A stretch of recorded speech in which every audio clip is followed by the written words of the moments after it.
All right. So, we're going to start with the heart of the reading here. Winter and the Blasted Oak. And, this winter card shows the wolf here. And, it talks about how wolves are one of the few animals out in the wilderness that stay active during the winter, right? And there's this, I guess, this notion that that's the case for you as well, right? I think we've been in hibernation, right? We're ready. We're ready to take action. And, with this blasted oak here, right, we see this lightning bolt coming, and, this tower moment is getting the hanged man out of the tree, right? So whether this is, whatever's been keeping you tied up, and this could very well be, right, Jupiter and Saturn moving out of your sign. Now we just have Pluto there. So there is still some transformation, right? But it's not quite as intense. And I feel like, we're not going to feel as strung up and held back. This is also, when I see the lightning strike, I think of Uranus, right? I don't think it's making any aspects with any of those other planets other than conjuncting Black Moon Lilith at the same time. But for some of us, especially if this is at, I think Black Moon Lilith is at 6 degrees of Taurus. Uranus is at 7 degrees of Taurus. So you might have that in your chart. But if you don't, it doesn't matter. But yeah, and I see, we have the unseen here. Yeah, and with this Venom card, the shadow is pointing towards the past. Right. I feel like this is like getting rid of those things, during this time, we're getting rid of all those things that are venomous in our life, right? That we're facing those shadows, right? We're embracing this, and the Capricorn energy, right? The Capricorn energy is sexual in nature, right? With the devil, which is very sensual, and, you're really embracing those things. The wolf mates for life, right? And I do sense this, with this Lord energy at the bottom, the green woman or the empress here, the she-wolf, the wolf, right? There's the wolf and the she-wolf showing up here. And yes, this is that alignment within yourself, right? But also the alignment with the other, right? And that's why I think this destroyer energy is here as well, right? And even showed up as a wolf. Amazing, right? If you're not taking care of it, right? If there's anything that you're not specifically moving out of your life, Spirit will help you with that, right? And those could be just those trigger moments that kind of show you what needs to come up for healing as well, right? Destroying, and I want to go here first to the subconscious, because I think this is destroying that past karma, right? Burning up past karma. And we see the butterfly here. I feel like in our sleep this is happening. We're probably having dreams of past lives. We could be having, some kind of troublesome dreams too, which I don't necessarily see here, but it's just kind of, like with this destroyer energy, it kind of comes with the territory. I don't think there'll be that many. I don't think it's going to be like anything that's really distressing. Just be aware, because Neptune, what it's doing during this time period can bring up can cause us to kind of question our purpose, question, make us insecure, all of that. So yeah, I'm looking at these 4 corners here. And that Grand Cross, which isn't a true Grand Cross, but there's a Grand Cross happening at the time of this, and it includes Neptune, it includes the North and the South Node, and it includes Vesta and Virgo, which is where that insecurity. And we're going to be a little bit too focused in on the details. So just be aware of that, right?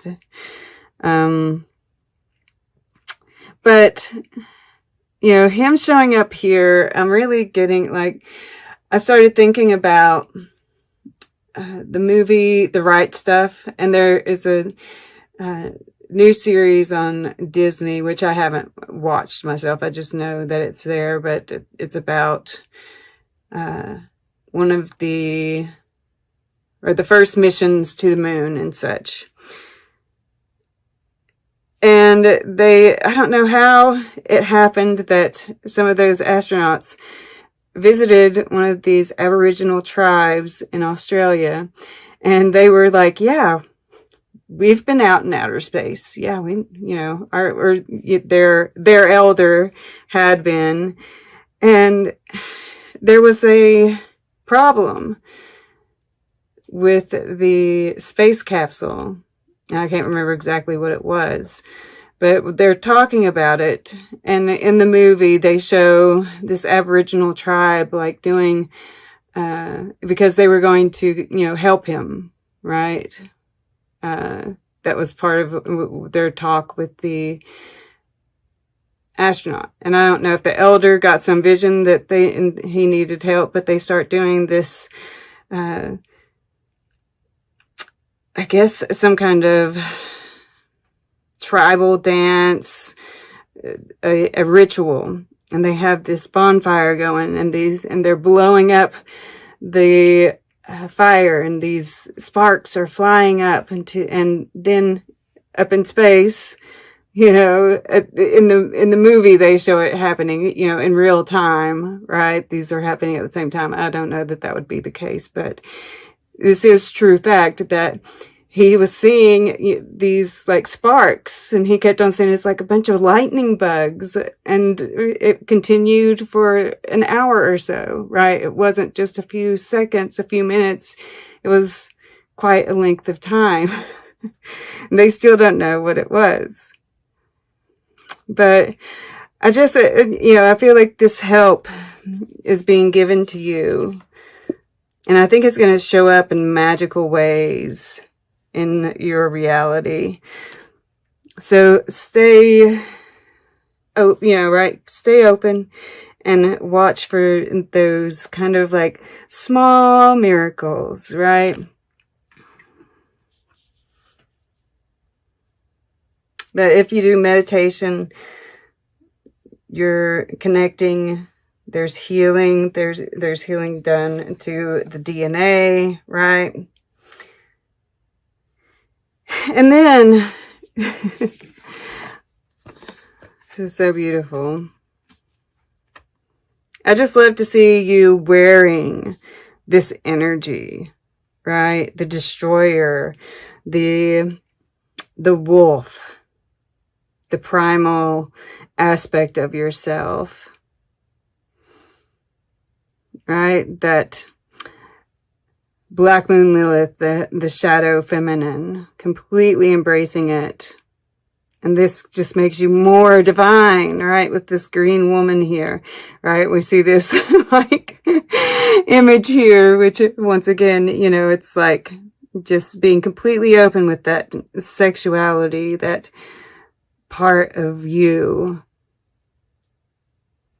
And there's this kind of, you know, the mystic was down here in the underneath this Eros, right? The mystic. So it's like this, you're making this potion.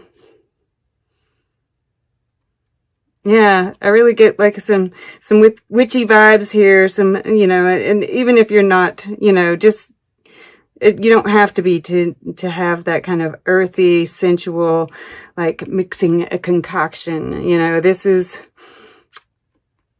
very creative juices here, right? And it's very white. It's very clear. So it's like we're throwing stuff in there. It's almost like this clean slate. What do we want to add? What do we want to create here? And I feel like this alchemy is going on, right? With this DNA, this healing that's going on in the subconscious. And your conscious, like creative, feminine, even masculine here, right? You're really aligning. Beautiful. Okay. So, I don't feel like I need to go into this too much. I think that we would all agree we have felt like we've had to endure quite a bit, right? But, this rock that's kind of, it's kind of reaching out like it's covering him. And then we see this Uranian energy coming through here, right? This flash that's finally reaching us here. But you've been sheltered this whole time. All of this has been for a reason, right? So, we have this happiness here in the air element. And I think with this Six of Stones here, I really feel like you're kind of thinking about, once again, it's this creative kind of energy. What is your happiness, right? What do you see as those things that make you happy, truly happy, right? What completes you? What will complete you? And I think this is, it's a lot of emotion. It says happiness here, but this can be, it's like those extremes. I keep saying it's just going to be high highs and low lows, right? And even this Six of Stones, it's the kind of ebb and flow of those emotions.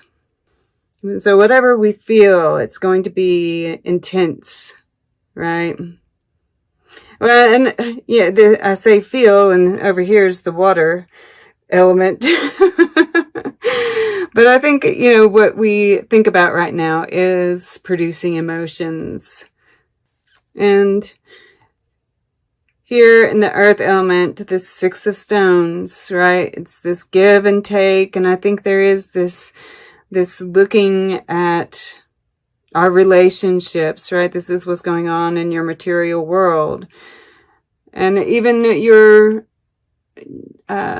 projects and what have you, right? What are you giving? What are you taking back? And then in this particular card, we see, right, they haven't taken care of these beehives. They've got the broken right. They have the tools, or they had the tools, but they didn't take care of it properly, right?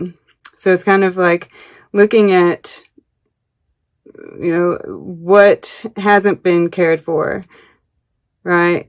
If it's not producing, are there things that you could do to bring it back to life? And is this something that just needs to be abandoned, right? Like, for some reason, I'm thinking about some of those relationships that, right, you stay in it because you think you're doing a favor to that other person. But if heart's not really in it, are you really doing a favor to that other person? And that may or may not apply to you, take what resonates. But for some reason that was coming through. But yeah. And I think there is, this promise that what you've given, right, will be returned. Or that it is. For some of you, right? Some of us were still, they are standing there waiting. And I think of I just thought about like our government right now. Right? There is a dawning of a new day there. So we'll see what happens. But Here in the fire element, we have the stag. And once again, I'm getting these kind of shaman-like vibes, right? It's like a drum, you know, and I'm hearing the beat of a drum. And I'm feeling like, you know, this is you being on the right path. And even this card talks, you know, it's like justice. And it's about doing the right thing, but it also talks about how, you know, what we consider to be what's right and just does change over time, right? And looking at those things that need to change. And, you know, I get drawn back to the she-wolf here, right? And I feel like, and of course, the karma aspect. And I think that this is you standing strong in that very earthy, very sensual, very, I'm thinking care newness, you know, pan kind of energy. And knowing that that is right and true. There's this spiritual warrior kind of aspect to it. And then in the water element, we have 9 of vessels, generosity. And it's crossed away from this exploitation. So I feel like you know, and this, of course, is all in the midst of all of this, right? Where there's this feeling of, you know, that you're surrounding yourself with the right people, you're doing the right thing, right? And this is causing this beautiful alignment, this beautiful flow. And you're able to be more generous because of that, right? Because the 9 of vessels can be about the self, you know, and this filling up of your own, right? We see this pot, this, what is it called? Cauldron. Yes, the cauldron. And you're filling it up and it causes you to be able to be more generous. And that is because you are getting rid of those people around you that are stripping you of your energy. Right? And it just gets filled up over and over and over. Yeah, this second week here, I see you taking some action, right? Because this is the action is right there, just and right action. And I feel like this is really a result of this kind of evaluation and aha moments. And then we have, you know, the 7 of stones, healing, and in the future. And, you know, this is the green woman again. We see her represented here.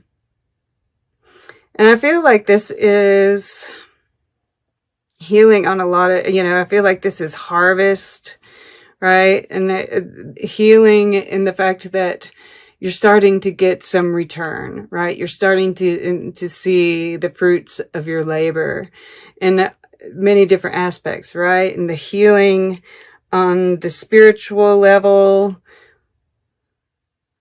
you know, this figure here is still lying down, and I'm thinking of this emperor, you know, energy here.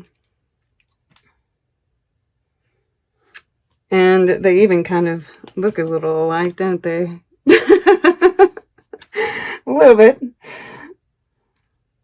But, you know, that emperor is still kind of healing. But, and I really feel like that's kind of the internal emperor. Well, you know, in all of us, that feminine is really strong and vibrant, and she's helping to heal the emperor, the wounded warrior, right? Where we've been on this road for so long. I feel like we're getting a reprieve. We're getting a time to see the fruits of our labor and sit back a little bit, not have to work so hard.